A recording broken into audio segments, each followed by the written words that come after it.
Desde o período devoniano, os labirintodontes reinavam como predadores aquáticos. Pântanos de todo o mundo estavam cheios destes anfíbios com cara de crocodilo. Tais animais podiam chegar a tamanhos gigantescos, com até 5 metros de comprimento.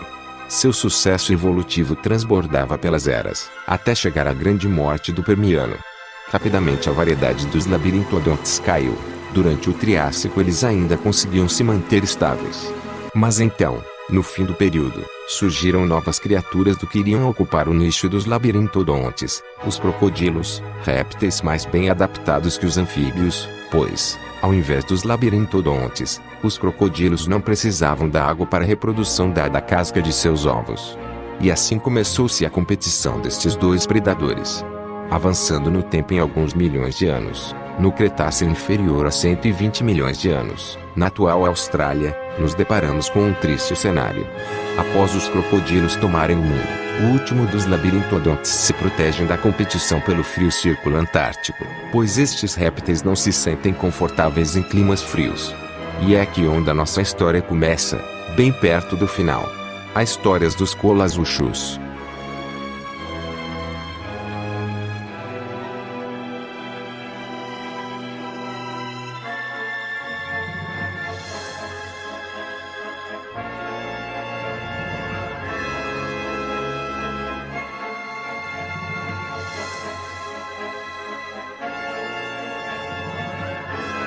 Quando os primeiros anfíbios evoluíram, eles tomaram a forma de animais grandes e lentos em terra, mas ágeis e perigosos na água. Isso iria se tornar o primeiro nicho ecológico de predadores semiaquáticos, ocupado hoje por jacarés e crocodilos. Esses animais anfíbios dariam origem a alguns grupos, como os répteis, mas um deles se tornou os labirintodontes, uma subclasse dos anfíbios, continuando sendo predadores semiaquáticos.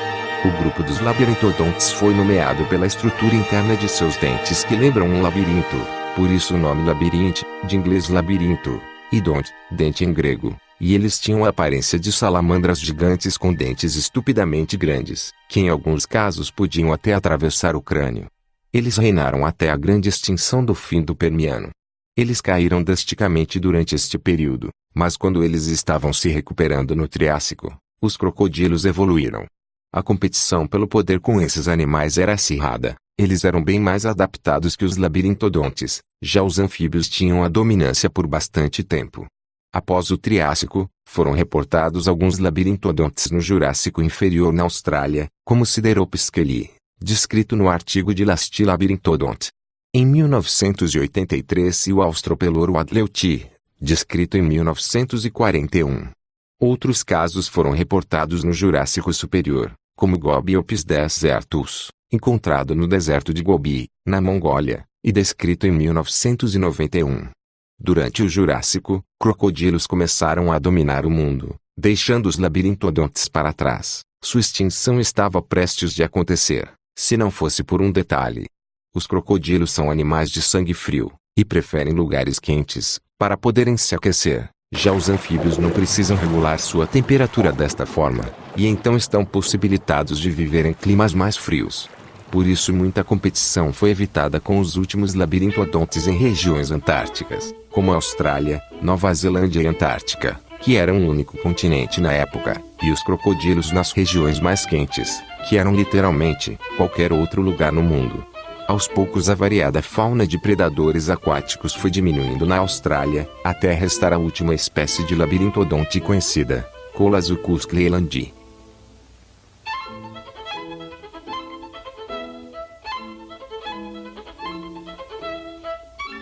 Na cidade de San Remo, no sul do estado de Victoria, Austrália, foram encontrados em rochas do Cretáceo inferior os fósseis de uma mandíbula de um anfíbio gigante pré-histórico, junto a mais alguns ossos. No ano de 1997 eles foram estudados e tiveram um artigo publicado. O nome do artigo é de Lasti Labyrinthodont. O título é uma alusão ao artigo de Lasti Labyrinthodont, que se dizia tratar do último labirintodonte conhecido até 1983. O anfíbio foi nomeado Colazuchus cleelandi, o nome do gênero nomeado em honra à paleontóloga Leslie Cole, que achou parte do material do holótipo, NMVP 186213, e também a palavra Cool, que significa frio, em relação ao gélido clima que ele viveu na Austrália de 120 milhões de anos, que se localizava mais perto da região polar antártica, e Sochus, que do grego significa crocodilo, nome muito usado para descrever Tenospondylos, ordem em que se localizava o Colazuchus, pelas suas similaridades corporais entre labirintodontes e crocodilos. O epíteto específico honra Mick Cleland, que achou a mandíbula do anfíbio gigante. Colazuchus teria um tamanho estimado de 4 a 5 metros de comprimento. Ele também se distingue como gênero de outros tenospondilos de seu ramo pela ausência de dentes coronoides. É acreditado que teria hábitos como os crocodilos modernos, predando animais como os dinossauros Liaelinasaura, peixes, pequenos mamíferos e aves. Seria ágil na água e lento na terra. Teria convivido com dinossauros como Liaelinasaura, Mimi, Cantasaurus, e, provavelmente, com dinossauros predadores que iriam evoluir para se tornarem os antecessores do Australopithecus, além de pequenos mamíferos e aves primitivas. Na cultura popular, o Colazuchus não tem muitas aparições. Mas a mais famosa de todas foi na série Caminhado com Dinossauros de 1999, que fez questão de mostrar o animal recém-descoberto.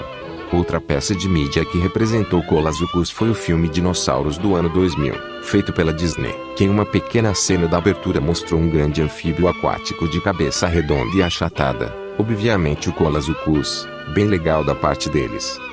Mas que fim deu o Colazuchus?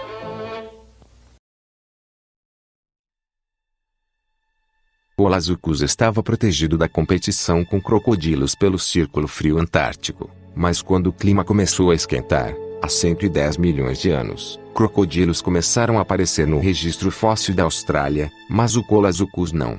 A batalha estava perdida, o último de seu tipo no mundo, estava agora extinto. A triste história do último dos anfíbios gigantes, que um dia já dominaram o nicho de predadores semiaquáticos, chegava ao fim.